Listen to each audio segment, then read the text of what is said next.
There will never be another game like Super Smash Bros Brawl. Apologies. I hope you're watching this video during the day as to not wake up the neighbors with the noise. Super Smash Bros Brawl. This game is truly iconic. From its Subspace Emissary to its list of characters, they just don't make Smash Bros games like this anymore. Now, pump your brakes. I know people are already typing out a paragraph in the comments of why this game sucks and Melee is better. Remember, I'm just some dude on the internet giving his opinion. Besides, this angle is more so about its story, or campaign rather. Aside from Ultimates, the other Smash Bros games don't really have a dedicated campaign. It's more like an arcade style where you battle your way against foes to reach the final boss. Speaking of final bosses, your boy still holds the world record for the fastest master hand. Yes! Yes! Easy! OG Smash Bros, Melee, and the often forgotten about Smash 4 didn't have a story like Brawl did. While Ultimate had a story, it wasn't as cinematic. This was due to Brawl's cutscenes getting uploaded to YouTube and spoiled for others. Smash 4 had Smash Tour, a board game style of story reminiscent of Mario Party's minigame Island. It was fun and a different take, but often this game, despite being a massive seller, gets overshadowed by its predecessor and successor. The former for its story, and the latter for its massive roster. But when it comes to Brawl's story, there is nothing quite like the Subspace Emissary. Even just how it begins, I remember being wowed. But speaking of beginnings, I need to talk about how this game began. Originally slated for December 3rd, 2007, just in time for Christmas. Then, it got pushed back. I remember having it pre-ordered at GameStop. Yeah, back when GameStop was the place to go for midnight releases.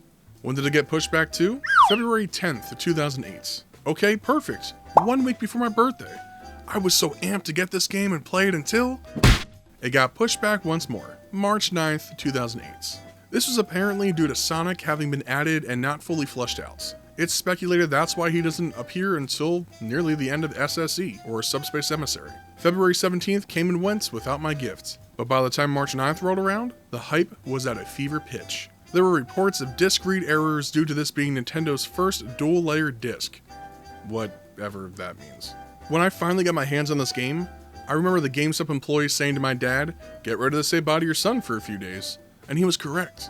For 3 days after school, I came home and immediately played the Subspace Emissary until I beat it. I wasn't just playing though, I was surviving the Great Maze and the absolute nightmare that was Taboo's off waves. If you know, you know. All tied in with that were the cinematic cutscenes, the backgrounds of levels, just the overall story, and how we had some unlikely pairings. Samus and Pikachu, Captain Falcon and Olimar, and of course, the iconic handshake between Mario and Kirby. Now, this isn't the first time we've seen Mario and Kirby paired together. If you recall back to Super Smash Bros on the Nintendo 64, we see them there, pairing off against each other during the intro.